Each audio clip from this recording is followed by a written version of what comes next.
क्या south China सी में America का ये युद्ध अभ्यास चीन को आखिरी चेतावनी है? क्या दुनिया के दो बड़े सुपर पावर में अब डायरेक्ट वॉर का आगाज होने वाला है?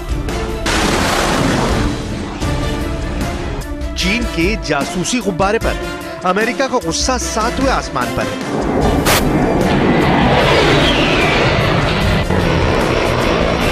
एक नहीं, दो नहीं, 3 नहीं बल्कि 4 फरवरी से अब तक 4 बार अमेरिका और कनाडा के आसमान में अनआइडेंटिफाइड फ्लाइंग ऑब्जेक्ट यानी अज्ञात उड़ते सामान को मार गिराया गया है। कब, कहां, कैसे अमेरिका ने अपने आसपास आसमान में दुश्मन की उड़ती जासूसी को नाकाम कर दिया, आपको आगे बताएंगे। और क्या जासूसी की हरकतें ही अब अमेरिका और चीन में सीधी जंग की वजह बनेंगी, ये सब आपको आगे बताएंगे। फिलहाल सबसे बड़ी ब्रेकिंग न्यूज चीन के करीब विवादित साउथ चाइना सी से आई है, जहां अमेरिका की लेटेस्ट वॉर एक्सरसाइज से चीन की टेंशन बढ़ गई है।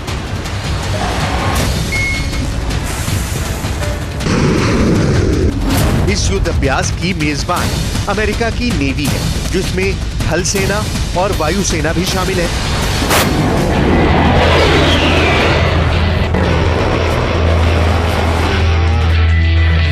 लेकिन तैयारी इतनी सीक्रेट है कि दुनिया के किसी भी कोने में हमेशा सीना ठोक कर युद्ध अभ्यास करने वाला अमेरिका अब की बार चुप है। ये तक नहीं बताया गया कि एक्सरसाइज कब शुरू हुई और कब खत्म हुई, या फिर अभी चल ही रही है और कब खत्म होगी। लेकिन इस युद्ध अभ्यास का वक्त बहुत अहम है, क्योंकि जासूसी गुब्बारे पर जो बाइडेन और शी जिनपिंग में टेंशन चरम पर है। कई देशों की दावेदारी वाले साउथ चाइना सी में चीन दादागिरी चलाना चाहता है, लेकिन अमेरिका है कि उसकी हेकड़ी चलने नहीं देता। ऐसे में चीन के जासूसी एक्शन के रिएक्शन में अमेरिका ने साउथ चाइना सी में नया मोर्चा खोल दिया है, समंदर में युद्ध अभ्यास शुरू कर दिया है। इस एक्सरसाइज पर अमेरिका की तरफ से डिटेल खबर तो नहीं आई है, लेकिन ट्विटर पर अमेरिका की नेवी ने कुछ तस्वीरें जरूर शेयर की है। इस युद्ध अभ्यास में दुनिया के सबसे विशाल युद्धपोतों में शुमार एयरक्राफ्ट कैरियर यूएसएस निमित्ज और जापान में तैनात एटमी ताकत से लैस यूएसएस रोनाल्ड रीगन शामिल है। साउथ चाइना सी में अमेरिका के युद्ध अभ्यास की खबर ठीक उसी दिन सामने आई जब अमेरिका में सिर्फ 8 दिनों के अंदर चौथे अज्ञात फ्लाइंग ऑब्जेक्ट यानी यूएफओ को मार गिराया गया। 12 फरवरी को मिशिगन के करीब ह्यूरॉन झील के ऊपर चौथे यूएफओ को मार गिराया गया। ये यूएफओ ऑक्टेंगल यानी 8 कोनों वाली कोई अज्ञात चीज थी। राष्ट्रपति जो बाइडेन के ऑर्डर पर फाइटर जेट F-16 ने दोपहर 2:42 पर इस ऑब्जेक्ट को जमींदोज कर दिया। यह ऑब्जेक्ट आसमान में करीब 20,000 फीट की ऊंचाई पर उड़ रहा था। दावे के मुताबिक ये भी जासूसी यूएफओ था। गौर करने वाली बात यह है कि इलाका अमेरिका कनाडा बॉर्डर के करीब है। इससे पहले तीसरा यूएफओ कनाडा में ही मारा गया था। 11 फरवरी को ऐसी ही एक संदिग्ध उड़ती चीज कनाडा के यूकॉन में देखी गई। इस यूएफओ को अमेरिका और कनाडा के आसमान की हिफाजत करने वाली north American air space defence command ने ट्रैक किया, तो कनाडा के प्रधानमंत्री ने फौरन इसे मार गिराने का ऑर्डर दिया। कनाडा में ये यूएफओ 40,000 फीट की ऊंचाई पर उड़ रहा था, जिसे F-22 लड़ाकू विमान की मदद से मार गिराया गया। इससे पहले 10 फरवरी को अमेरिका के अलास्का में डेड हॉर्स के करीब दूसरे यूएफओ को ढेर किया गया था, जबकि सबसे पहले 4 जनवरी को साउथ कैरोलिना में अमेरिका ने चीन के जासूसी गुब्बारे की हवा निकाल दी थी। यानी 4 फरवरी को अमेरिका के साउथ कैरोलिना, 10 फरवरी को अमेरिका के अलास्का, 11 फरवरी को कनाडा के यूकॉन और 12 फरवरी को फिर से अमेरिका के ह्यूरॉन झील के ऊपर अब तक 4 यूएफओ मारे जा चुके हैं। इसमें से पहला ऑब्जेक्ट, जिसे जासूसी गुब्बारा कहा जा रहा है, उसे चीन ने सबके सामने अपना माना भी है। ये गुब्बारा साउथ कैरोलिना के आसमान में करीब 60,000 फीट की ऊंचाई पर उड़ रहा था, जिसे अमेरिका के फाइटर जेट F-22 ने छोटी दूरी की मिसाइल AIM-9X की मदद से मार गिराया था। चीन के इस जासूसी गुब्बारे का साइज 3 स्कूल बसों के बराबर बताया जा रहा है। We have learned a lot about the Chinese surveillance high altitude balloon program. We've gathered a lot of information over the last couple of years, and so we were able to, based on that information, detect at a very early stage. As it approached U.S. airspace, we had a good understanding of what it was As I mentioned, we were able to monitor that closely, track it while it went over the continental United States, learn a lot about it, and take it down at the appropriate time. America के इस action पर चीन ने सख्त reaction दिया। इसे जासूसी गुब्बारा मानने से इंकार करते हुए नागरिक विमान बताया। 首先，这个中国的这个无人飞艇是民用性质，完全是因为不可抗力误入了美国的领空。这是个意外事件，没有对美方的人员和国家安全构成威胁。对于这一类的事件，美方本来应当以冷静、专业、非武力的方式妥善处理，但是美方执意动用武力，明显是反。लेकिन अमेरिका ने इसे चीन का झूठ करार दिया। जासूसी गुब्बारे को मार गिराने के बाद अमेरिका ने बेहद कड़े लहजे में कहा कि चीन को अच्छी तरह मालूम है कि उसकी हरकत क्या थी और हमने एक्शन क्या लिया है। The PRC knows precisely what this was. The PRC knows precisely why this was in our airspace. The PRC knows precisely what this was doing over the United States. And ultimately, the PRC knows precisely why we did what we did. वैसे बीते शनिवार को चीन ने भी अपने आसमान में किसी अज्ञात चीज के उड़ने का दावा किया, लेकिन पूरी दुनिया जानती है कि चीन को झूठ बोलने में महारत हासिल है।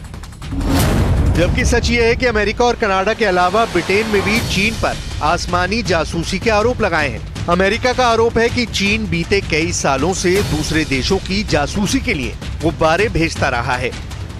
चीन की जासूसी पकड़ी गई तो अब अमेरिका के तेवर भी गर्म है। उसकी पलटन साउथ चाइना सी में पहुंच गई है।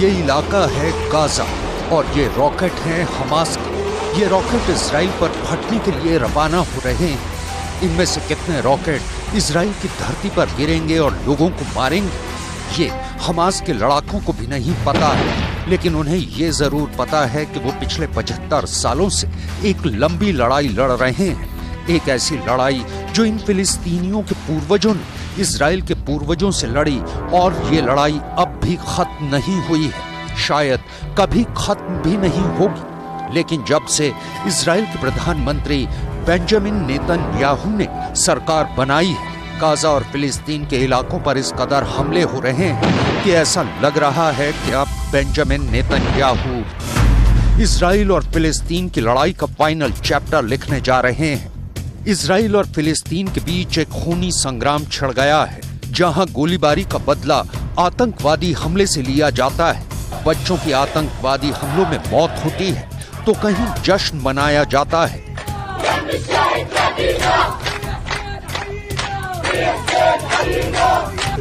और कहीं पर मातम होता है, आंसू बहते हैं, लोग भावुक होते हैं।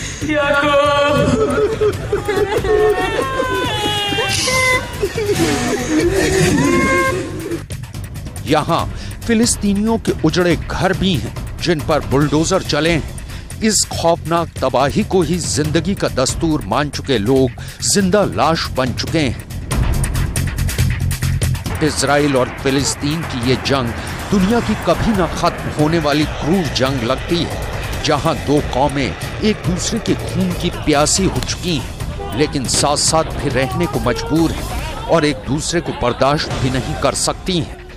दुनिया के इस सबसे बड़े टेंशन सेंटर में माहौल तब और खतरनाक हो गया जब इजराइल की दक्षिणपंथी कट्टर पार्टी संसद के अंदर दोगुनी सीटें जीतकर दोबारा सत्ता में वापसी कर गई और बेंजामिन नेतन्याहू एक बार फिर इजराइल के प्रधानमंत्री बन गए। दावा ये किया जाता है कि बेंजामिन नेतन्याहू की जिंदगी का एक ही सबसे बड़ा मकसद है, और वो है इजराइल के फिलिस्तीनी दुश्मनों की सबसे बड़ी तबाही।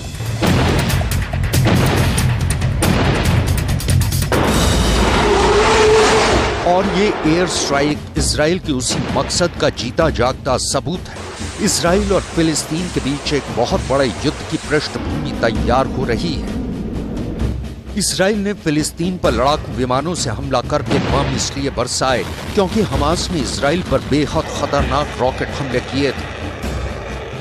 इजराइल के एयर डिफेंस आयरन डोम ने फिलिस्तीन के कितने रॉकेट हवा में ही मार दिए, ये बाद में बताएंगे, लेकिन इस रॉकेट हमलों का जवाब इजराइल ने एयर स्ट्राइक करके दिया। लेकिन आखिर फिलिस्तीन ने इजराइल पर रॉकेट से हमले क्यों किए? इजराइल और फिलिस्तीन की इस लड़ाई की पूरी टाइमलाइन समझना बेहद जरूरी है।